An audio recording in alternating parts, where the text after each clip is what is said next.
Please subscribe to the channel to watch the latest videos.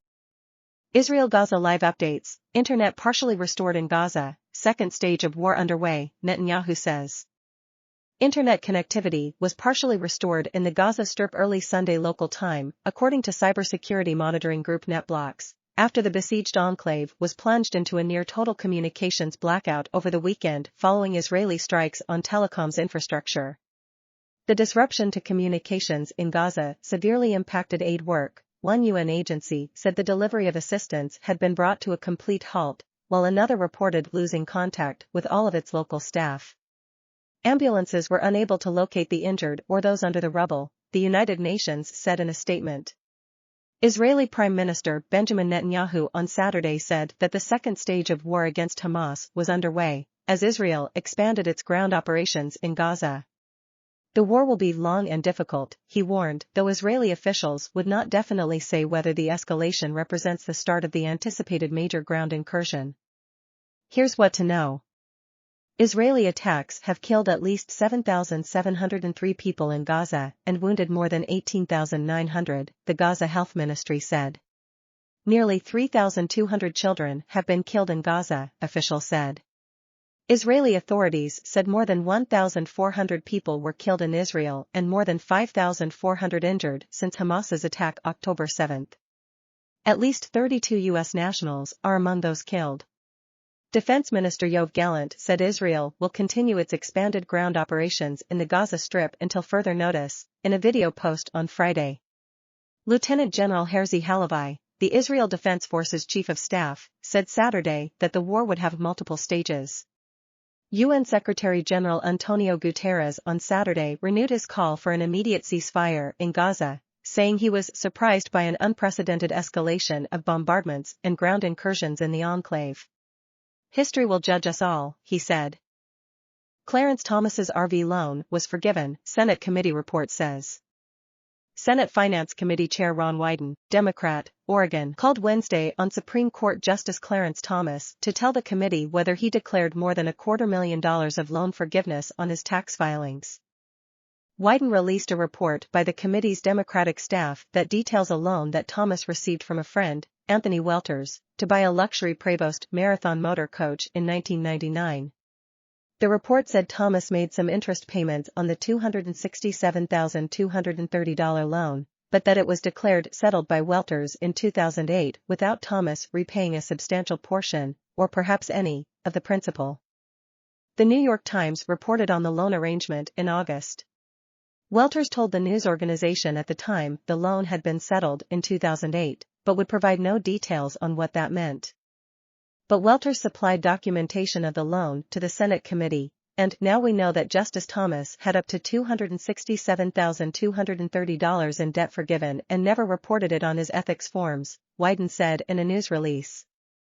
Wyden's statement continued, regular Americans don't get wealthy friends to forgive huge amounts of debt so they can buy a second home. Justice Thomas should inform the committee exactly how much debt was forgiven and whether he properly reported the loan forgiveness on his tax returns and paid all taxes owed. I have also directed the committee to share our findings with the Judiciary Committee to evaluate the ethics implications of this disclosure. Federal ethics law requires top officials from all branches of government, including Supreme Court justices, to file annual disclosures listing investments, gifts, outside income as well as their liabilities, so that the public can assess potential conflicts of interest. A Supreme Court spokeswoman did not immediately return a request for comment after Wyden released the results of his investigation. The Times said Thomas did not respond to its submitted questions about the Wyden report. Welters said in a statement, I believe Justice Thomas satisfied the loan. Because the loan was made 25 years ago and completed 15 years ago, bank statements, which I sought, no longer exist. While I understand the attention given who this involves, the difference between what you're comparing to and what happened here is that a friend lent another friend money. As anyone who has borrowed from or lent to family or friends, it's simply not the same as a bank. The Supreme Court is facing intense criticism from Democratic lawmakers and transparency advocates because it does not have an ethics policy that applies specifically to the justices. The scrutiny has followed news reports primarily centered on Thomas's failure over many years to report lavish vacations, private jet travel, and other benefits from wealthy benefactors. Thomas has said he did not think he was required to disclose the gifts from personal friends. 4 of the justices have in recent months said publicly that the Supreme Court should or will take steps to tighten its ethics policies. Welters, a wealthy longtime friend of Thomas and his wife Virginia, who made his money in the healthcare industry, voluntarily provided documents to the Senate committee, according to the report. They show that on December 6, 1999, he lent the Thomases the entire purchase price of the motorhome with an annual interest rate of 7.5%. That was comparable to market rates, but the agreement said that over the course of 5 years, Thomas would make only interest payments. Welters was able to provide the committee one check of $20,042.23 from Thomas, which the staff calculated would be the annual interest payment on a $267,230 loan at the 7.5% rate. Welters was not able to provide other checks, the report said, although he said remembered Thomas making some. The committee staff said it reviewed a handwritten note dated November 22, 2008, from Welters to Thomas that said Thomas has been paying Welters interest on the loan.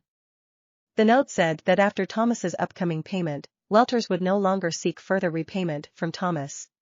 The report said Welters believed that Thomas had paid interest greater than the purchase price of the bus, and that Welters did not feel it was appropriate to continue to accept payments even though he had the right to them.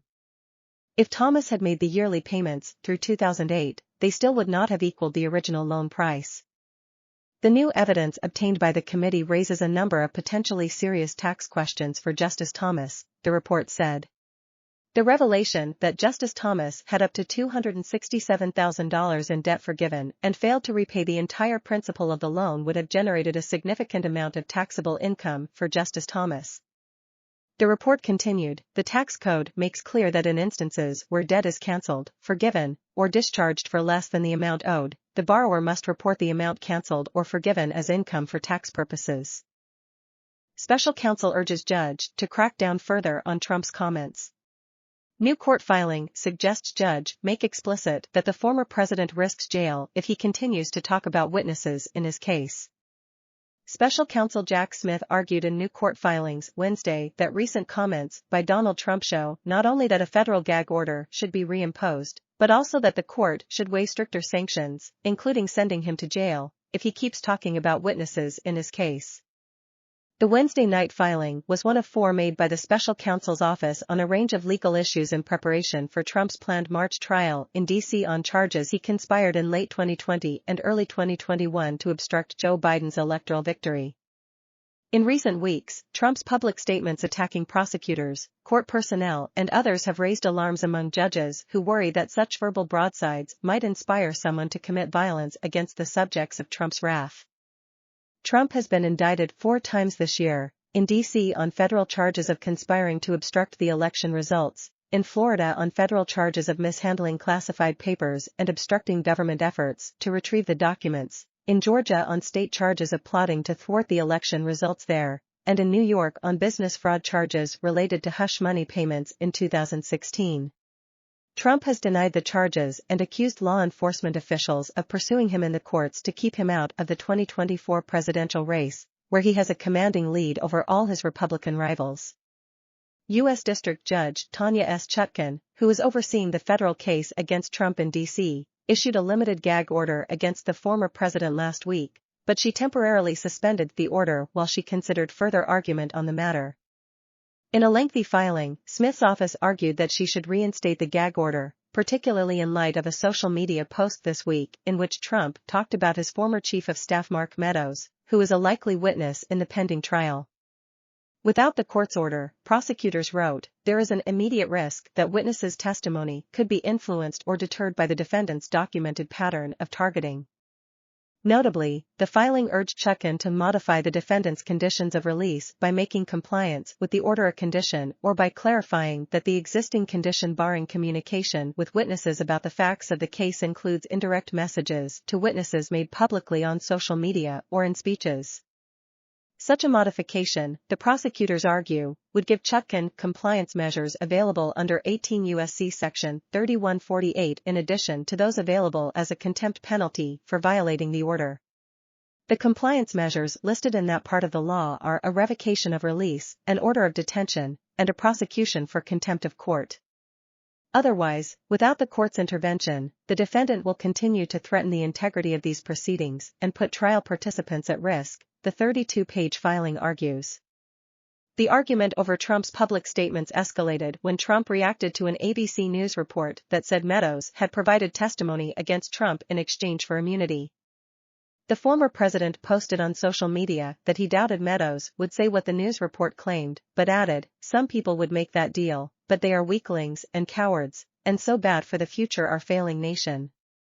The new legal argument over the federal gag order came just hours after a New York State court judge overseeing a civil fraud trial against Trump found him in contempt of that court's gag order and fined Trump $10,000. Separately, Smith filed a number of other written arguments Wednesday evening in the D.C. case, arguing that some demands made by Trump's lawyers risk pushing his trial back later in 2024. Trump has repeatedly sought and failed to persuade judges handling his 4 criminal cases to put off the trials until after next year's election. In the D.C. case, Trump has pleaded not guilty, and his lawyers have suggested he may use an advice of counsel defense to fight the accusations, arguing that he cannot be convicted of actions he took while being advised by lawyers. But prosecutors argue in the new filing that Trump's effort to wait until mid-January to formally notify the court whether he intends to use an advice of counsel defense would probably create a delay in the spring trial, as lawyers then spar over the rules, evidence, and procedures for conducting a trial in which Trump's legal advice will take center stage. His proposal is unworkable and will risk substantial delay and disruption, Smith's legal team wrote in the filing. Instead, Smith argues, Trump should have to notify the judge and prosecutors by mid-December if he plans to use an advice of counsel defense, suggesting a date of December 18, which is when lawyers are scheduled to turn over their proposed trial exhibits to each other.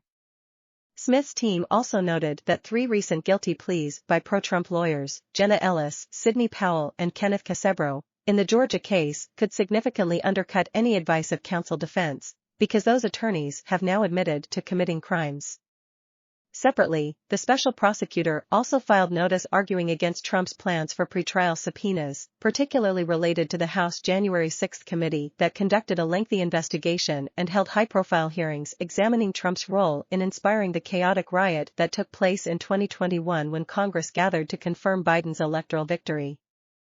Trump's legal team has sought access to a greater amount of the material gathered by that committee and claimed there are missing congressional records that he needs to defend himself.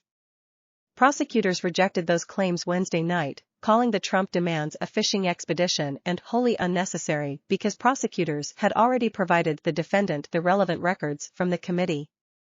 In a 4th court filing, Smith's team signaled that the two sides have found some areas of agreement in how to select jurors when the case eventually does go to trial. Trump, his adult children expected to testify in New York fraud trial soon. The former president, Donald Trump Jr., Eric Trump and Ivanka Trump will likely be called to the stand in coming days.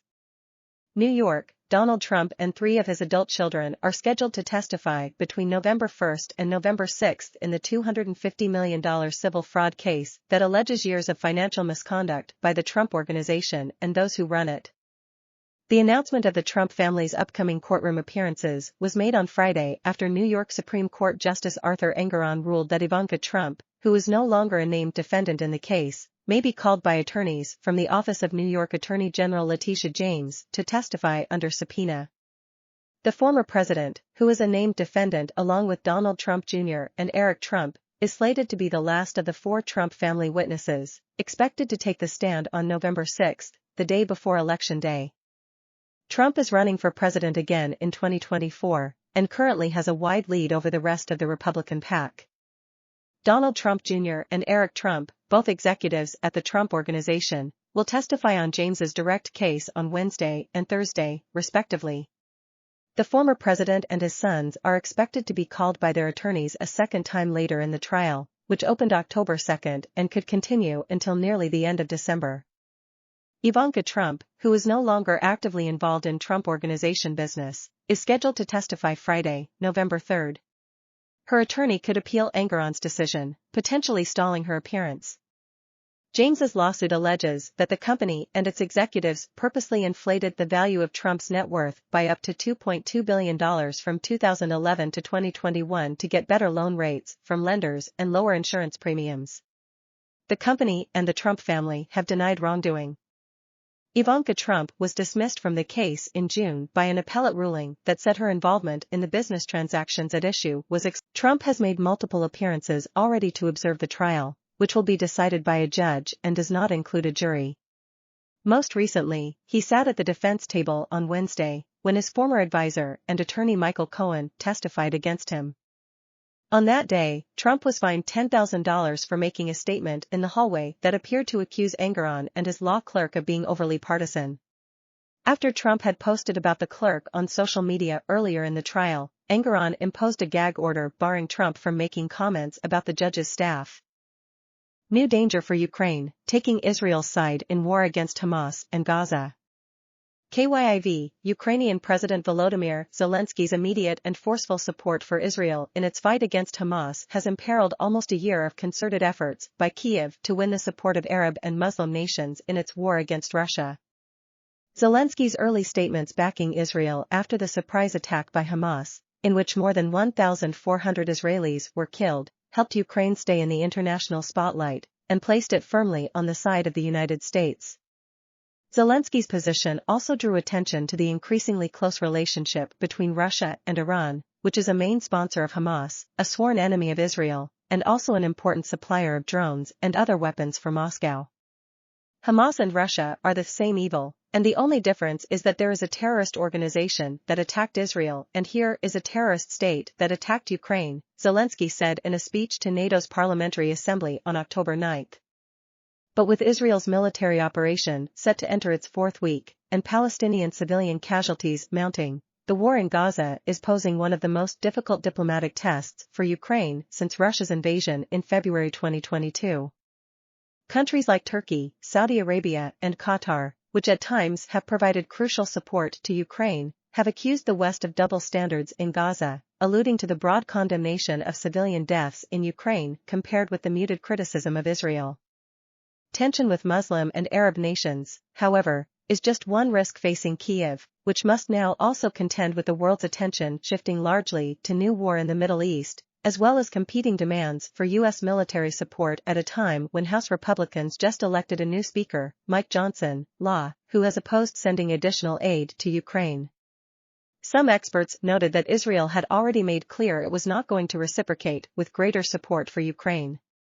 Rand Aslam, an expert in peacebuilding at the Middle East Institute, said Israel had no choice but to maintain its relationship with Moscow, in part because of Russia's control over Syria, and she pointed out that Israel had rejected Zelensky's offer to visit after the Hamas attack.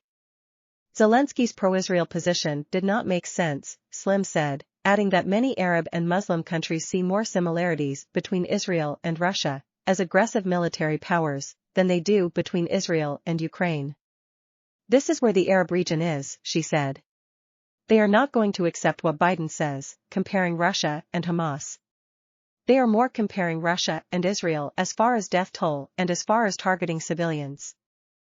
Zelensky, she said, could win more friends if he was ready to say what Russia is doing in Ukraine is what Israel is doing in Gaza. But, she added, I don't see Ukraine ready to do that or willing to do that. Just as Russian President Vladimir Putin initially offered no direct condolences to Israel and no firm rebuke of Hamas, Zelensky was slow to speak about the need to protect Palestinian civilians in Gaza as Israel stepped up retaliatory airstrikes. When news of the Hamas attack first hit, Zelensky and members of his team compared Hamas to Russia, saying Ukrainians had a special understanding about what is happening to Israelis. There are large numbers of Ukrainian and Russian immigrants living in Israel. Only 10 days later did Zelensky indirectly allude to the bombardment of Gaza by calling for the need to protect civilians and for de-escalation. Meanwhile, Zelensky has steered clear of criticizing Israeli strikes, despite the deaths in Gaza of thousands of Palestinian civilians and at least 21 Ukrainian citizens. The foreign ministers of Turkey and Qatar, which have played instrumental roles in negotiating between Ukraine and Russia on issues like prisoner-of-war exchanges and Russia's blockade of Ukrainian grain exports, issued a joint statement alleging Western hypocrisy. It is not permissible to condemn the killing of civilians in one context and justify it in another, said Qatar's Mohammed bin Abdul Rahman Al Thani. Turkey's Hakan Fidan added that the West's failure to condemn the killings in Gaza constitutes a very serious double standard. In an interview with CNN, Queen Rania of Jordan also offered sharp criticism. Are we being told that it is wrong to kill a family, an entire family, at gunpoint, but it's okay to shell them to death? Other experts said Zelensky's efforts to draw comparisons were unlikely to resonate with Arab countries.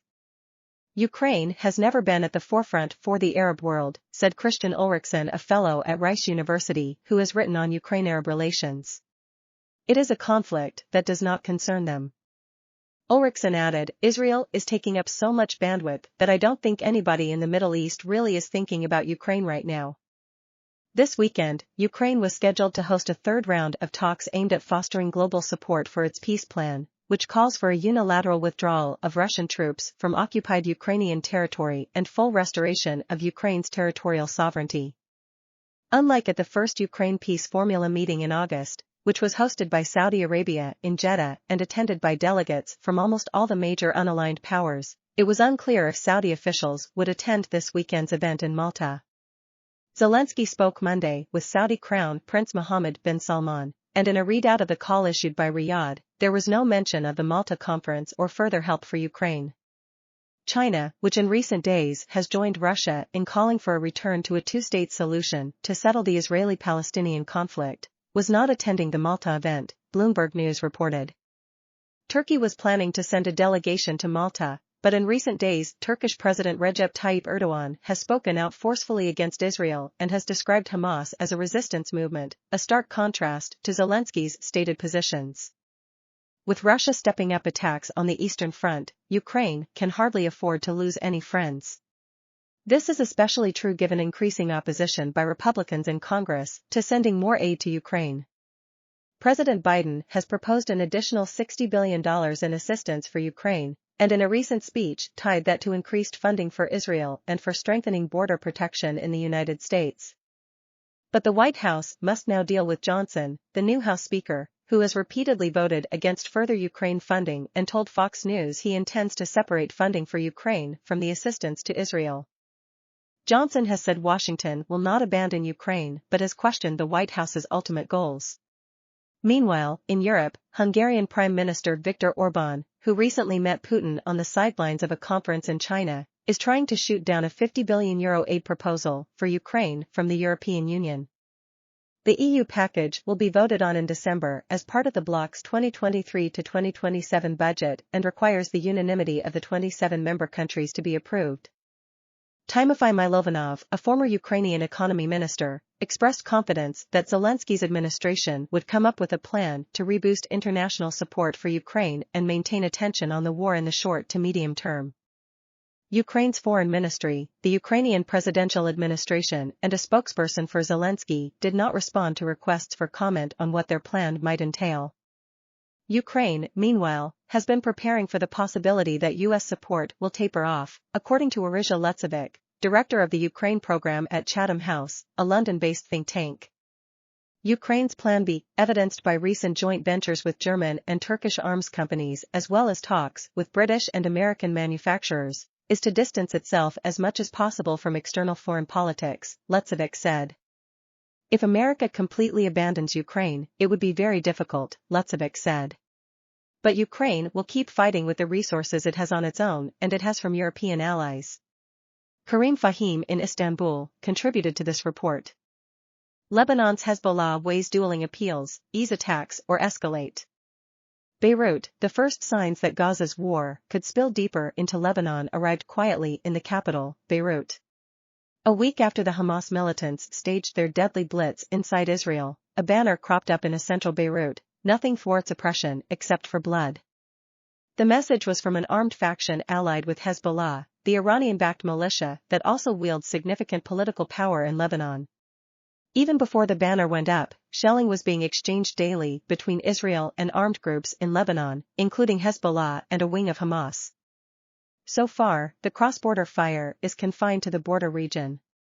Yet in Beirut and other parts of Lebanon, the physical distance from the conflict means little. In a country that can least afford more disruption, there are fears that events could drag Lebanon into a wider conflict. Over the past 4 years, Lebanon has lurched from one crisis to the next. An economic free fall has eviscerated livelihoods and sent inflation to 350% on food prices early this year. Sectarian and political feuds have left Lebanon virtually rudderless with a lack of reliable state institutions and services. Hezbollah and its allies have control of parliament. After a 2006 war between Israel and Hezbollah, the warnings from Israel have been stark. The next war could be even more devastating on Lebanon. All Western countries are talking to us, are sending their ambassadors, saying Hezbollah must not enter the war, said a senior Lebanese official, who spoke on the condition of anonymity because of the sensitivity of the discussions. Lebanon's message back, he said, was that the United States must pressure Israel against a major ground invasion in Gaza, which could push Hezbollah to intensify its clashes with Israel. On Saturday, Israeli Defense Minister Yoav Gallant said that the military had moved to a new phase in the war after expanding its ground offensive. What we tell Hezbollah, as the government, is that we can't take a war. And the answer is, we understand you. But we can also not take the fall of Hamas. Life in Lebanon has slowly ground to a halt. Restaurants have emptied, as have hotels and bars. Clubs have cancelled events in solidarity with Gazans. The same Lebanese who celebrated Hamas's incursion have also criticized Hezbollah's involvement, fearing seeing the images of destruction coming out of Gaza repeated in their own country. A petition against Lebanon's involvement has been signed by nearly 8,000 people.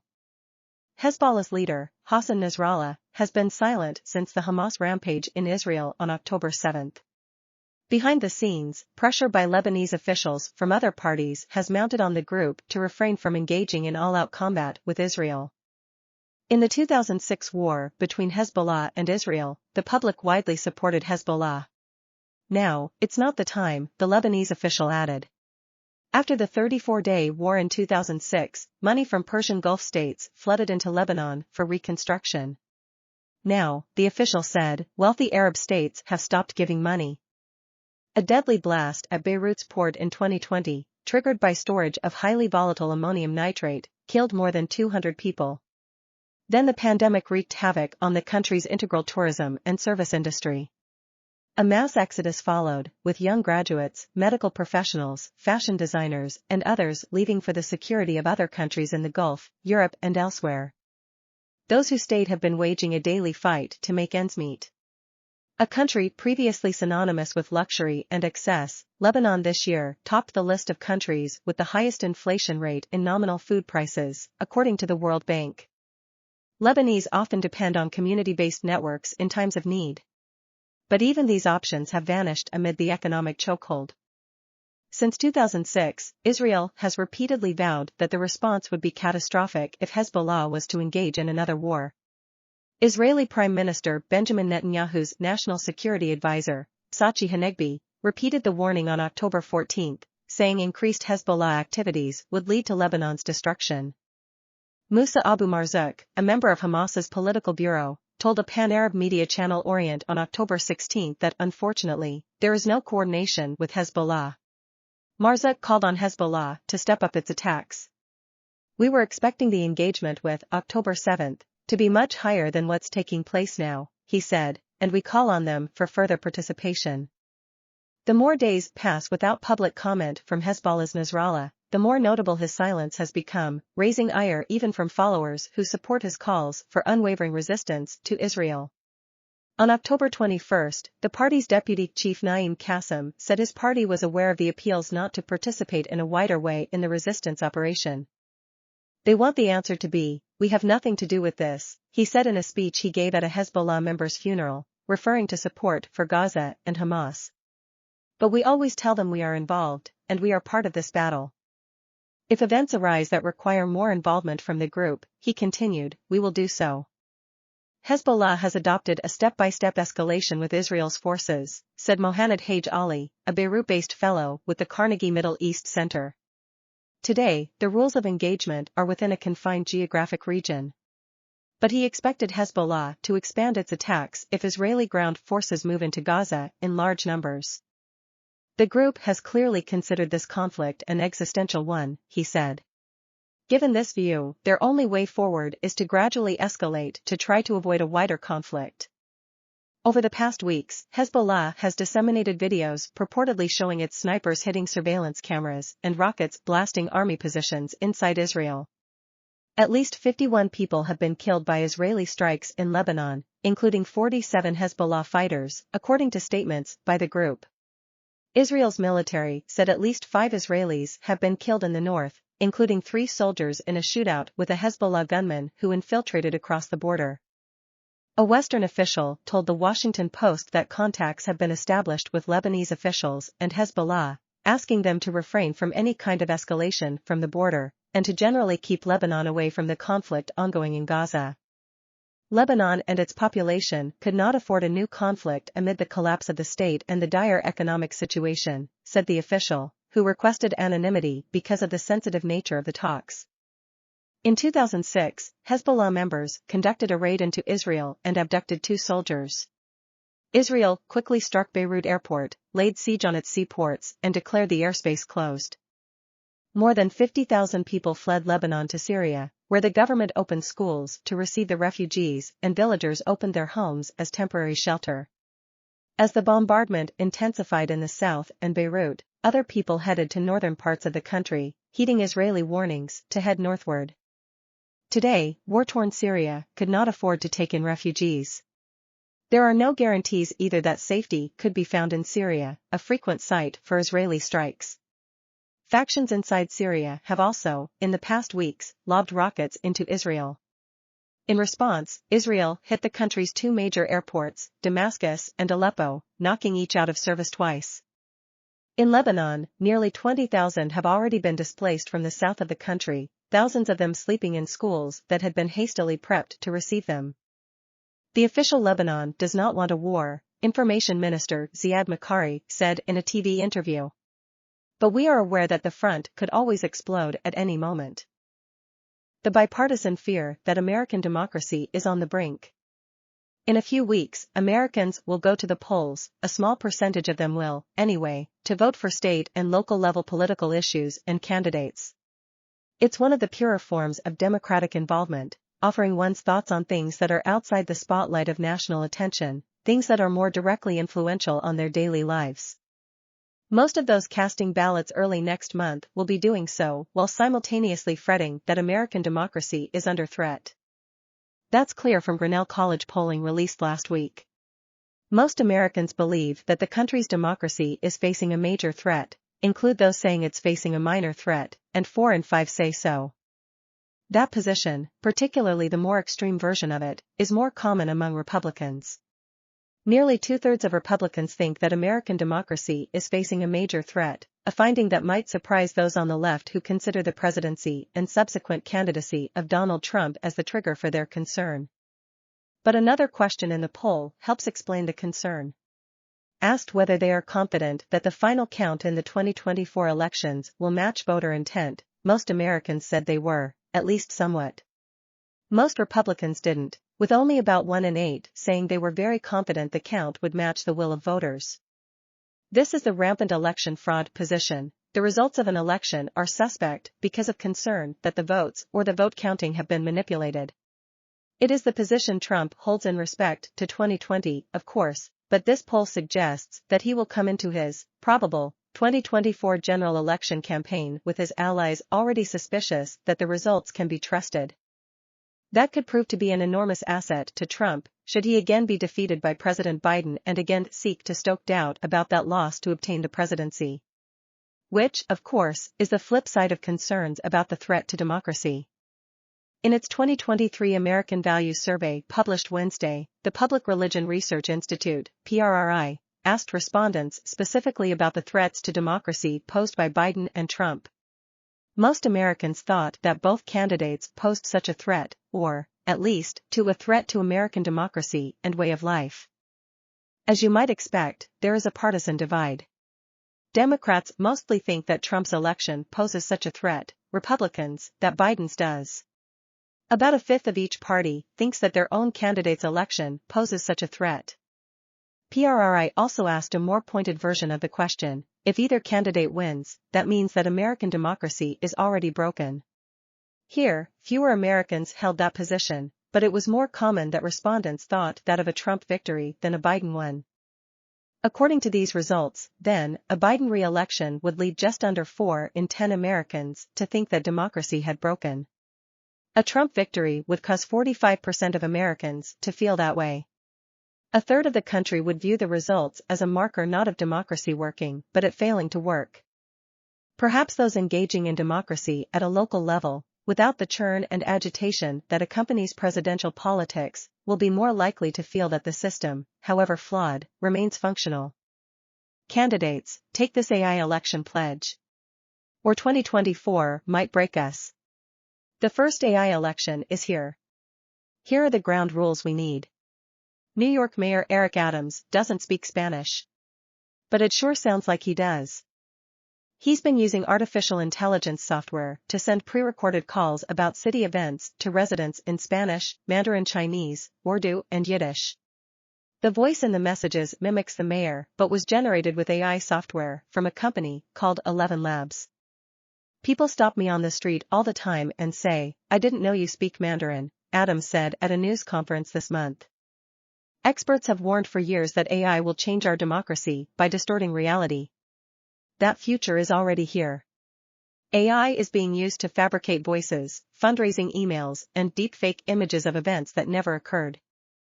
Ahead of the 2024 election, I'm writing this to urge elected officials, candidates, and their supporters to pledge not to use AI to deceive voters.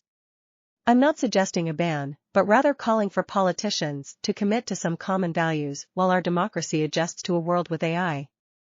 Some lawmakers are trying to update our laws, but waiting on them to succeed isn't an option for the AI election that's already underway, experts in technology and elections tell me. If we don't draw some lines now, legions of citizens could be manipulated, disenfranchised, or lose faith in the whole system, opening doors to foreign adversaries who want to do the same. AI might break us in 2024.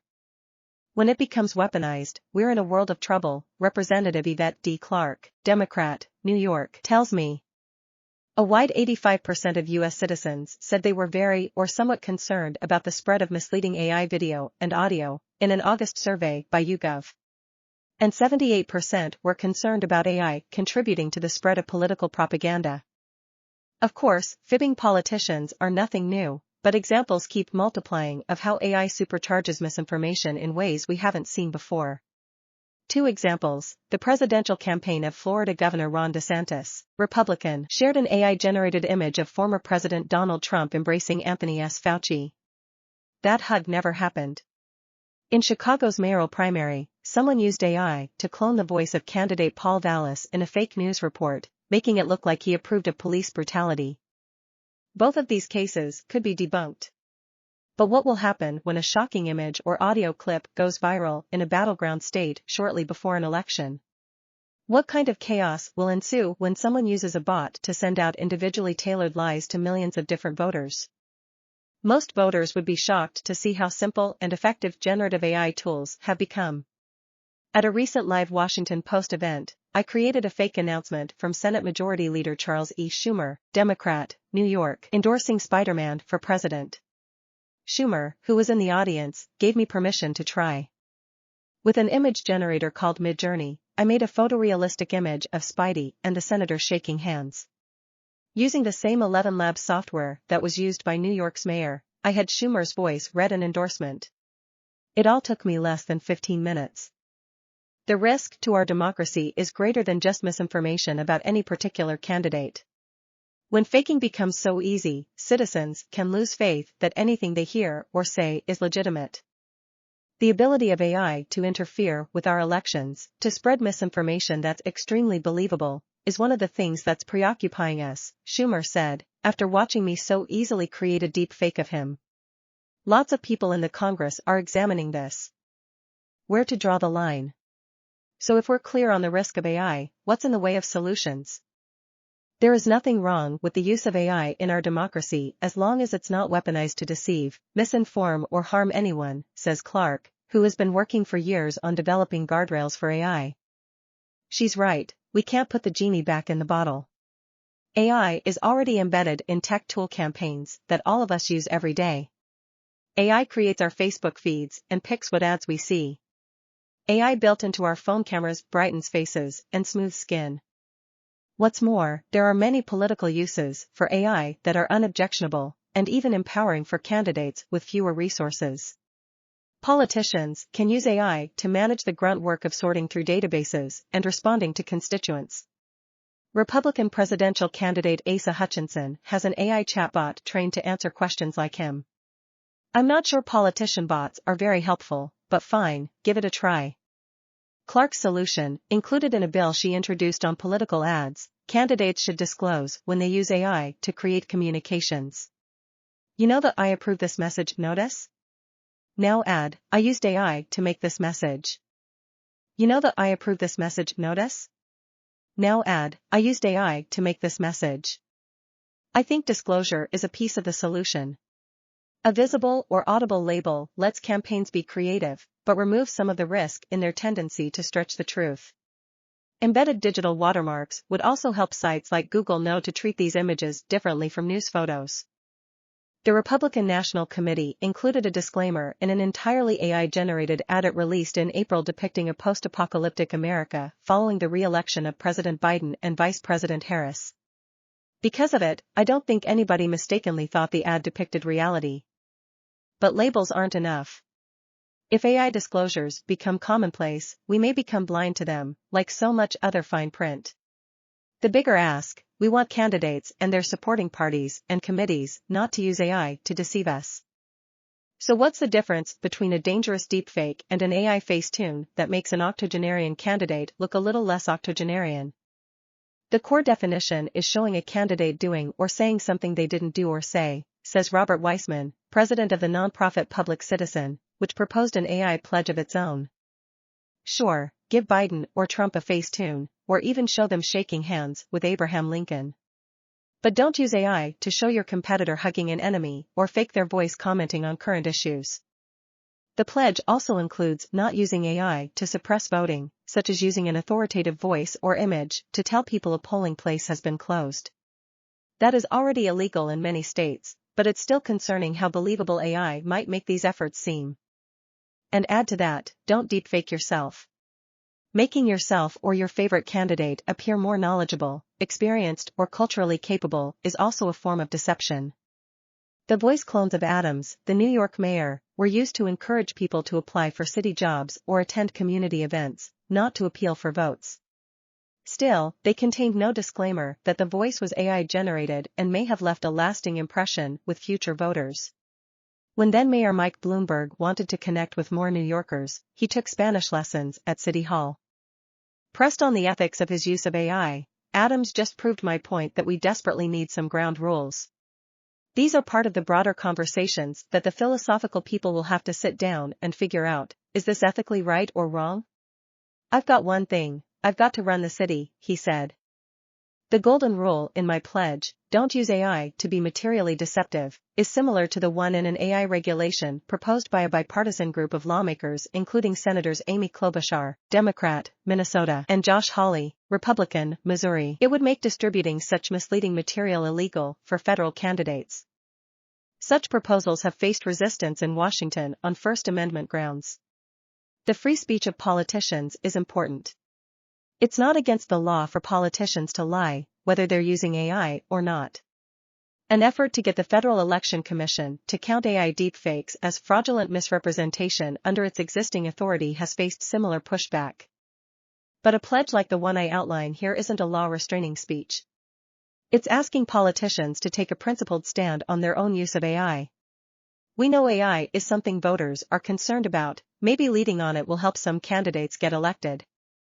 Schumer said he thinks my pledge is just a start of what's needed. Maybe most candidates will make that pledge. But the ones that won't will drive us to a lower common denominator, and that's true throughout AI, he said. If we don't have government-imposed guardrails, the lowest common denominator will prevail.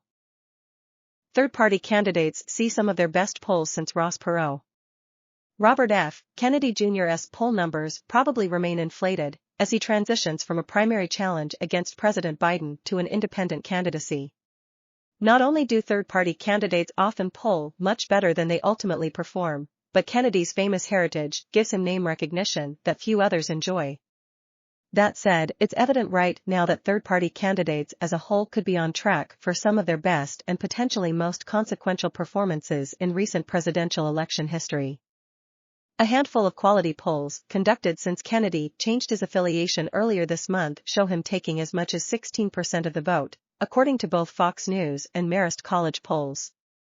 And when the polls include Kennedy and liberal activist Cornel West, they total as much as 17% of the vote, holding both major party candidates below 40% in a Suffolk University poll this week. Those are some of the best polls we've seen for third-party candidates since Ross Perot, the last major one to actually compete in a presidential race, in the 1990s. The best electoral performances for third-party candidates in the 21st century came in 2016, when the two major party candidates ceded nearly 6% of the vote to Libertarian Gary Johnson, Green Party candidate Jill Stein, Independent Evan McMullin and others. The best Johnson polled in that campaign was 13%, and the best combined total for him and Stein was 18% in a July 2016 CNN poll. In 2000, Green Party candidate Ralph Nader flirted with double digits in some polls before fading late in the campaign. Kennedy's and West's polls right now, West also polled as high as 9% in Fox's survey when Kennedy wasn't included, hark back to 1996. At this point in that cycle, Perot polled around 15%, while a hypothetical poll testing Jesse Jackson put him at 8% when he was included without Perot in the race. Both had significant name recognition. Perot had run well in 1992, and Jackson had previously run twice for president as a Democrat. You have to go back further than that to find third-party candidates polling better than the current crop does at this early juncture. Perot in 1992 sometimes actually polled as the leader, before taking 19% in the general election. Before that, John Anderson in 1980 polled as high as the mid-20s before ultimately taking a little less than 7%. The combined data suggest that these third-party candidates have more votes available to them than at any time since the mid-1990s. The question is whether they can take advantage. One factor working in their favor is the two major party candidates. It's no coincidence that the best third-party results in the 21st century came in 2016.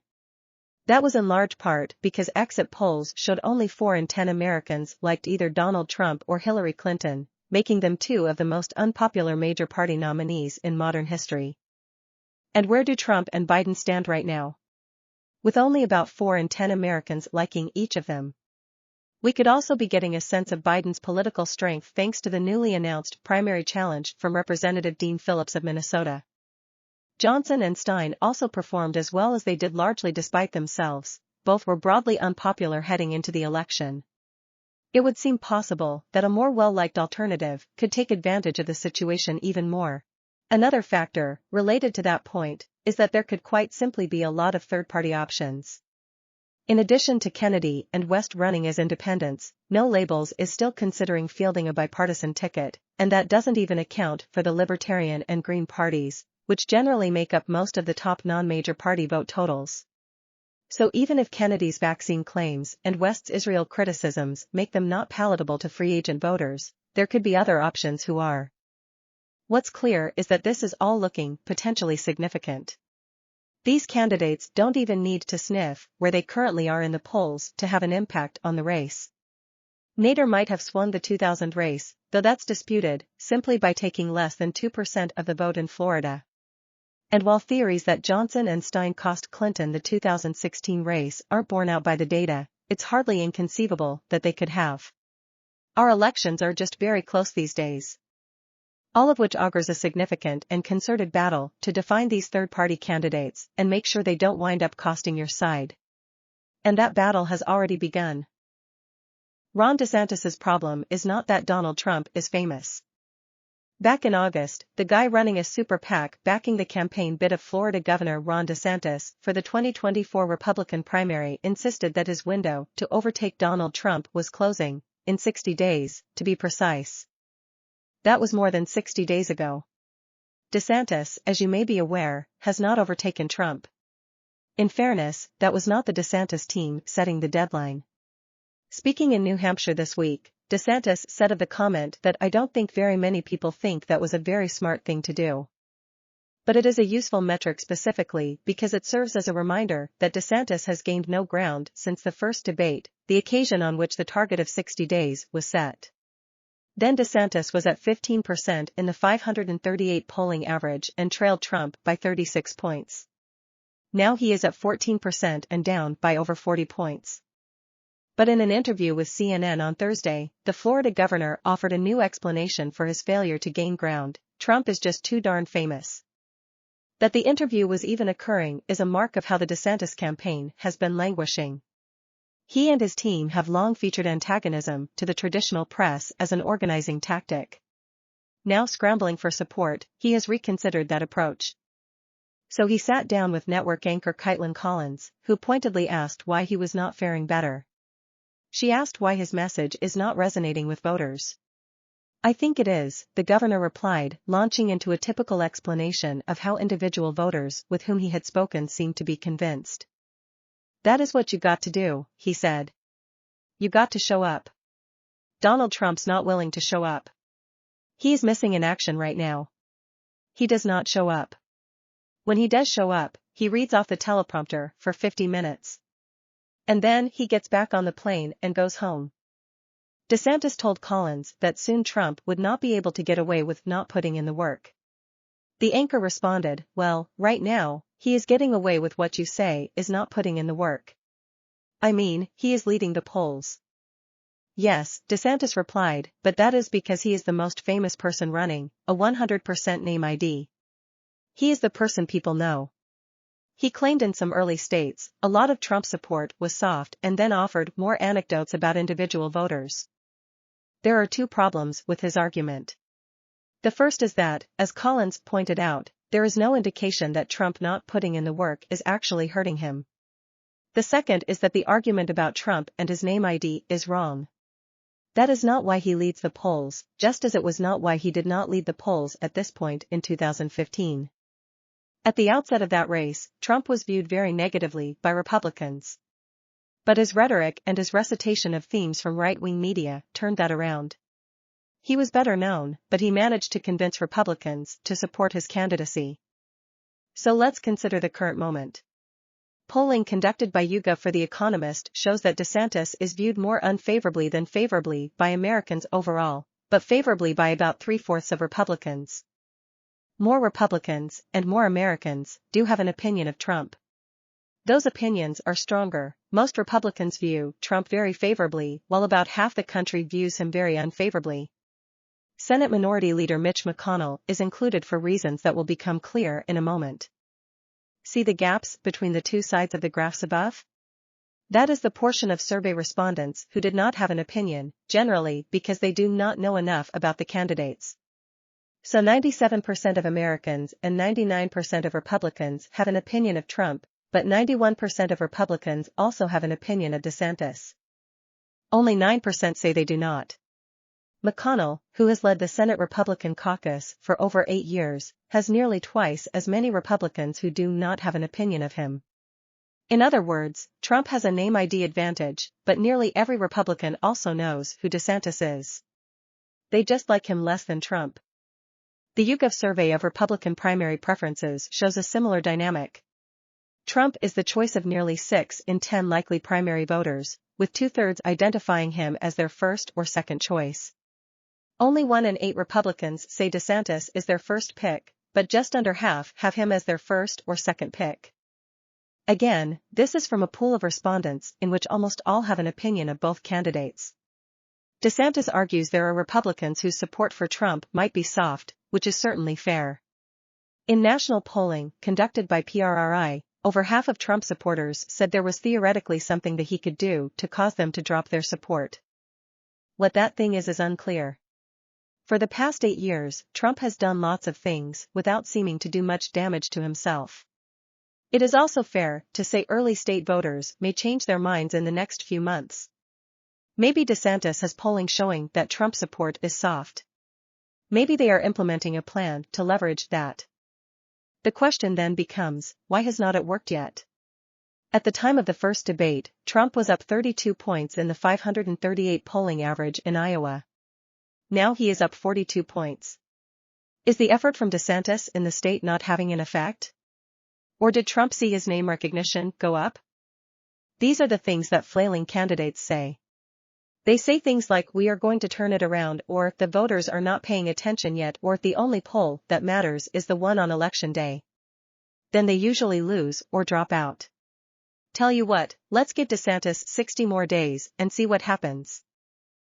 Judge rules Georgia's political maps must be redrawn before 2024 elections. A federal judge has struck down Georgia's political district maps and ordered state lawmakers to redraw them by December 8, in a win for voting rights activists who argued that the state's maps dilute the power of black voters. In a ruling issued Thursday, U.S. District Judge Steve Jones wrote that Georgia's congressional and state legislative maps, which were redrawn by Republican lawmakers in 2021, violate Section 2 of the Voting Rights Act, and that black voters in Georgia have suffered significant harm. The 2021 maps also cannot be used in any future elections. The court reiterates that Georgia has made great strides since 1965 towards equality in voting, Jones wrote. However, the evidence before this court shows that Georgia has not reached the point where the political process has equal openness and equal opportunity for everyone. According to the ruling, the redrawn congressional map must include one additional majority black district in West Metro Atlanta. The redrawn state legislature maps must include 2 additional majority black state Senate districts and 5 additional majority black state House districts. Asked about the ruling Thursday, a representative for Georgia Attorney General Christopher M. Carr's Republican office said it was reviewing the order. Governor Brian Kemp, Republican, announced Thursday afternoon that he was calling for the Georgia General Assembly to convene a special session beginning November 29 to redraw the maps. The ruling in Georgia is the latest in a string of legal challenges to state maps across the country after the Supreme Court ruled in favor of black voters in Alabama and ordered maps in that state to be redrawn. Earlier this month, a panel of 3 federal judges chose a new Alabama congressional map that establishes another near-black majority district that could flip a House seat in the state for Democrats in 2024. Judges are weighing the legality of congressional maps in about a dozen states. The cases in federal and state courts reflect a pushback against aggressive gerrymandering, much of it in states controlled by Republicans. Most of the cases would, if successful, give Democrats an opportunity to gain seats where they would be favored to win, and potentially give them an opportunity to retake the majority in the House in 2024. In his ruling Thursday, Jones wrote that the court was confident the Georgia General Assembly could redraw the maps by December 8, since it had acted quickly in 2021. And because it has been aware since these legal challenges started nearly 2 years ago that new maps might be necessary. The General Assembly already has access to an experienced cartographer, and the General Assembly has an illustrative remedial plan to consult, the ruling states. According to the ruling, the court will decide if the redrawn maps appropriately remedy the situation. In the event the state is unable or unwilling to redraw the maps by the December 8 deadline, the court will draw or adopt remedial plans. The ruling is likely to favor Democrats, who lost a House seat last year after Republican lawmakers redrew the maps in 2021. Representative Nikema Williams, Democrat, Georgia, the chairwoman of the Democratic Party of Georgia, on Thursday called the ruling a resounding victory for democracy. 2 years ago, Georgia Republicans hastily redrew our state's maps to give themselves a significant advantage and minimize the voting power of black voters. Republicans knew they couldn't win on their ideas, so they resorted to redrawing the maps in their favor instead, Williams said in a statement. Today's decision confirms what Georgia Democrats already knew: Georgia Republicans' attempts to hold on to power via voter suppression and racial gerrymandering will not stand.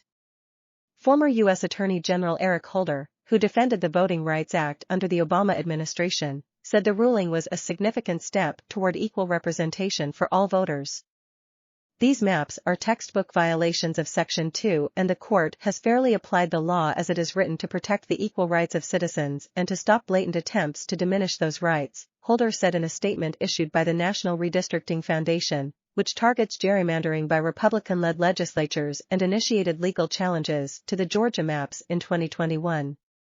Gerrymandering has denied Black Georgia voters fair representation, and that will soon change, Holder added. We fight on in Georgia and everywhere where American democracy is under attack. Robert Barnes contributed to this report. Who is Dean Phillips? The three-term congressman has mounted a long-shot primary challenge against President Biden. Representative Dean Phillips, Democrat, Minnesota, has announced a long-shot primary challenge to President Biden in 2024. The three-term congressman and business owner argues that Biden has an electability problem and should pass the torch to a younger fellow Democrat. Here are some things to know about Phillips and his views. What has Phillips done in Congress? Phillips, 54, is relatively new to Congress.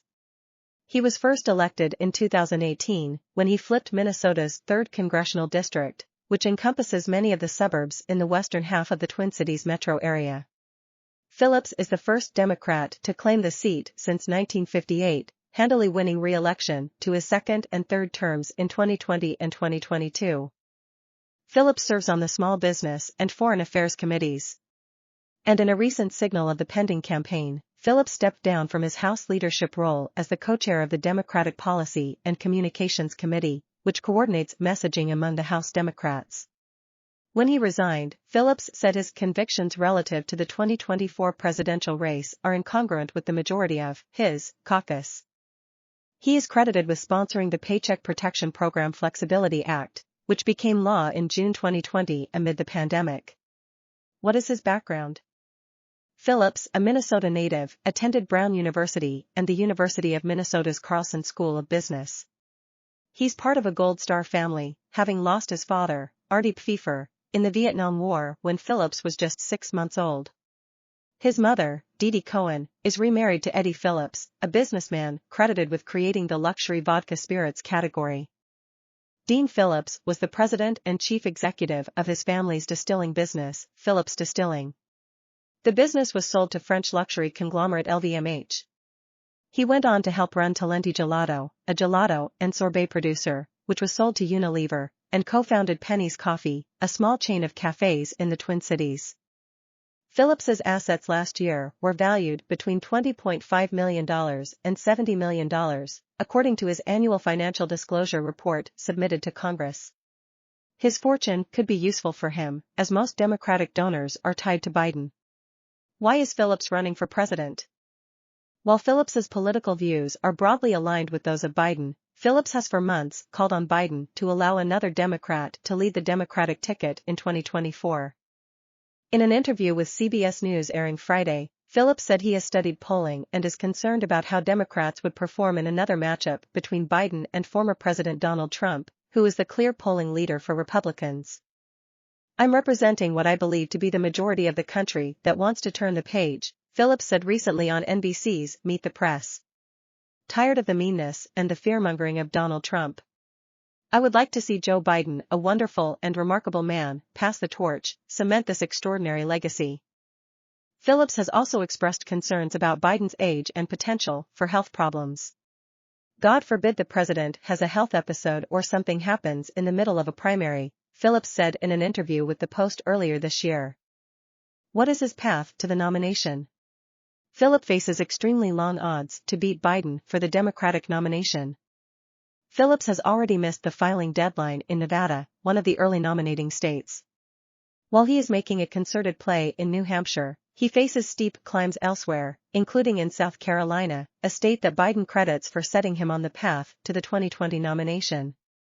Phillips's national name identification at this point is negligible. And he has a long history of supporting Biden. Phillips has voted consistently with the Democratic president, and it remains unclear what his message would be to voters about how he distinguishes himself from his party's leader. Who are the other Democratic candidates? Besides Biden and Phillips, author Marianne Williamson is also running as a Democrat, just as she did in 2020. Robert F. Kennedy Jr. launched his campaign as a Democrat but recently decided to run as an independent instead. Who is the dog sometimes seen with Phillips? Henry is Phillips's Norwich Terrier and office parliamentarian, according to his Instagram account, at henry.on.the.hill. A frequent visitor to the Capitol, Henry can be spotted greeting staffers and lawmakers alike. Phillips sponsored a 2022 bill that was named after the dog, the Helping Employees Navigate Rabies Regulations from Over Yonder, or Henry, Act, which sought to allow federal personnel stationed abroad to return to the United States with dogs. It did not receive a vote and was not enacted into law. I'm the long shot. Dean Phillips embraces underdog role in shaky debut. The Minnesota congressman said he was concerned about how Democrats would perform in another matchup between President Biden and former President Donald Trump. Concord, New Hampshire. Dean Phillips's presidential campaign slogan is "Everyone's invited." But when he showed up for his first official act as a candidate, filing to run in New Hampshire, mostly press showed up. Phillips, who is taking on President Biden, the clear favorite in the Democratic primary despite signs of vulnerability in the polls, acknowledged he has a way to go to convince people they should vote for him, or to even introduce himself. I'm the underdog. I'm the long shot, he told reporters at the New Hampshire State House. And that's why I love this country. Many of the voters who showed up to meet him outside the State House on Friday had only just learned of his existence. Boris Hatcher, a Democrat, learned of Phillips's campaign from another Democrat the night before. He searched online for the Minnesota businessman and showed up with his wife and son out of curiosity. Hatcher, who so far plans to write in his 2020 pick of former Mayor Pete Buttigieg, said he wasn't sold on voting for Phillips. Looking out across the small crowd of supporters and media gathered near Phillips's bus, he recalled the standing room-only audience that had showed up to see Buttigieg. You get the sense there wasn't more thought, he said. Phillips's launch kicked off in a sort of haphazard fashion. His campaign video that posted the night before was shortly after taken down. His presidential campaign account on X, formerly known as Twitter, was temporarily suspended, and he arrived at the official event outside the State House over an hour late. He then began introducing himself to people along Main Street. Concord resident Ju.dy walked by his bus and called her politically involved daughter to ask who Phillips was. When she learned he was a Democrat, she decided he had her vote. We need a young man, said Laddie, 80. Phillips hugged her when she told him she would vote for him. He then walked to a pub across the street where Linda Rinaldi, who was out to lunch with her friend Julie Hughes, recognized him. Hi, Dean, she greeted. Phillips seemed taken aback. Can I have a high five since you know my name? He asked. Rinaldi said she learned of Phillips the week before when she saw an article that said he was considering running. She decided to vote for him because she liked that he had a positive message, she said.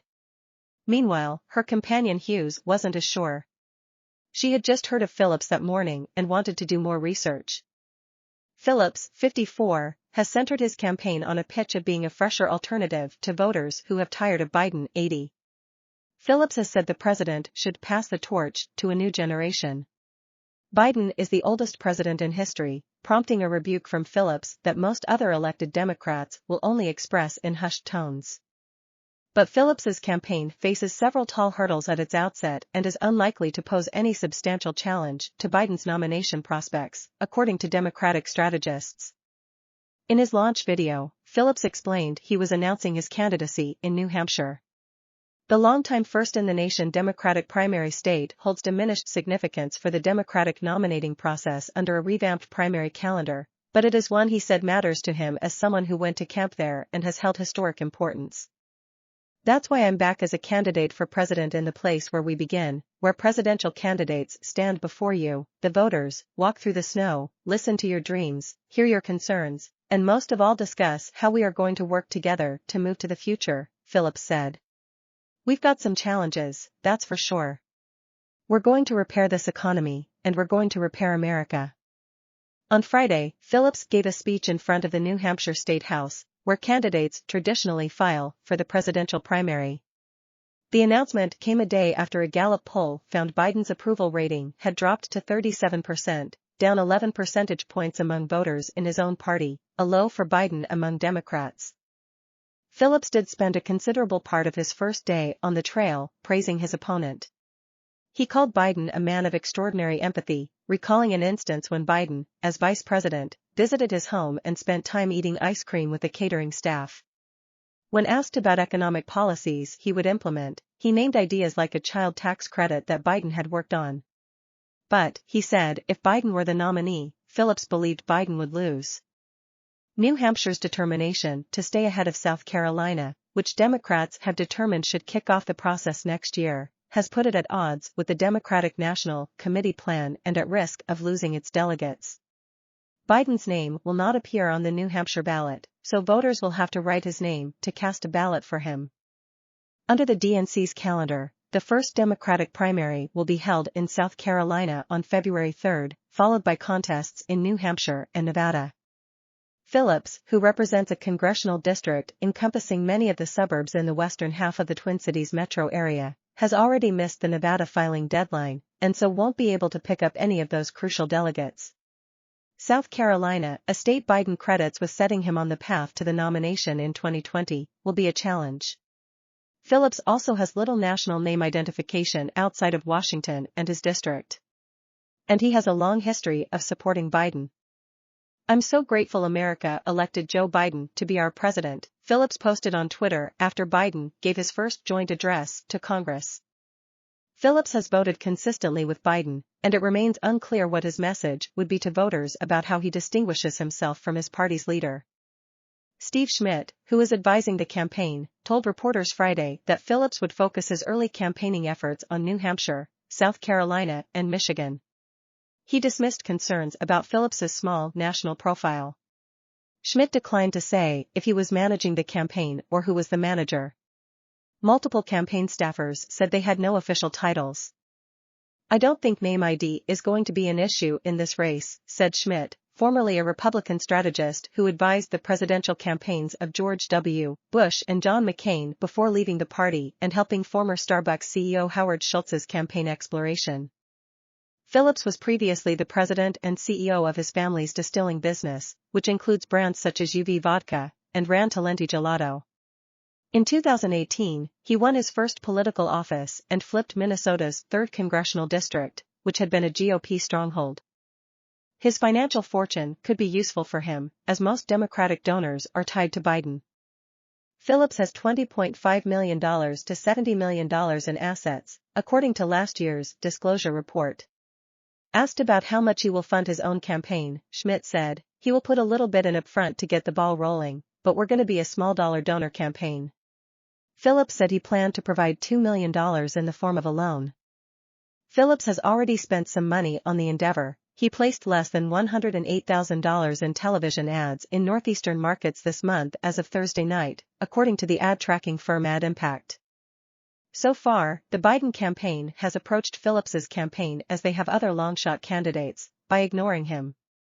Biden aides do not see Phillips as a real threat and are largely dismissive of his candidacy, though some allies concede a persistent focus on Biden's age from a fellow Democrat is unhelpful and are privately concerned Phillips's message could damage Biden in the general election. On the whole, the campaign has largely disregarded the primary altogether, instead focusing on attacking Trump and building out its organizing strategy for battleground states. But some Democrats have extended their political hospitality, including Bill Shaheen, the husband of Senator Jeanne Shaheen, Democrat, New Hampshire, and a prominent New Hampshire Democrat, who has offered Phillips help meeting Democrats around the state. Shaheen, who is hosting Phillips at his law firm on Monday, said he has not officially endorsed Phillips and has previously helped other Democratic candidates, including Mike Bloomberg in 2020, meet people around the state. Still, he said Phillips's campaign is good for the country.